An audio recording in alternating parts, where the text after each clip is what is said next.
if you are taking a snapshot, let us say, of the 1520s, this is what you want to be looking at.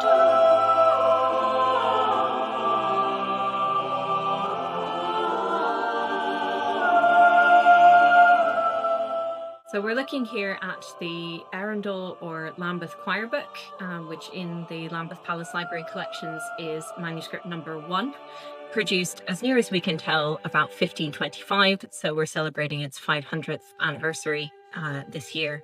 The scale of it is phenomenal. How you worked with something in terms of the penmanship, how you worked with something this size and kept it so neat throughout the course of the entire volume is just extraordinary. Of course, I know the beautiful illuminated initials, etc. But for me, it's the sort of the practicality of how somebody did such a great job of making it so legible. And the reason it's so big is because it's a choir book. It's not a score that individuals held of their own part. This is a choir book, so you would have had several people gathered around it, and it is big enough for that. Now, probably you're talking half a dozen small choristers and a handful of adult singers around this. I mean, if you've got that, if you've got a dozen people around it, that's plenty. You know, it's plenty big enough to be visible, but for all of those people. So the choir book was produced in Arundel in West Sussex, alongside its sister book, the Keys Choir Book. The two books are fairly clearly sister books, if I can call them that. The hand that drew the illuminations and the hand that wrote out the staves and the notes, it's identical. It's very, very clearly the same person doing both of these books. The scribe is thought to have potentially been someone local to Arundel. In terms of the way that it's written, it's beautiful, it's really skillful, it's really clear, but in a technical way, the manuscript is thought to be slightly less than the full professional style that you would see in a London workshop, which really, when you're looking at it, is an extraordinary thing to say. So one of the things that's fascinating about this manuscript and the Keys Choir Book is just how much we perhaps don't know, particularly in terms of how they came to be where they are now.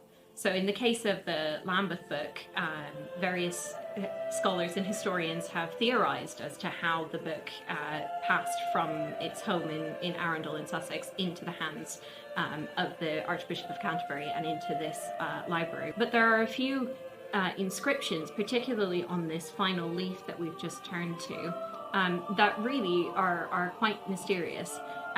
So on this final page, there's an inscription that reads, Aribus albus rimus ramus est oculusque, which has been translated as the ears of Rimus Ramus are white. So what does that mean? No one knows. It's very cryptic, but brilliant in that character.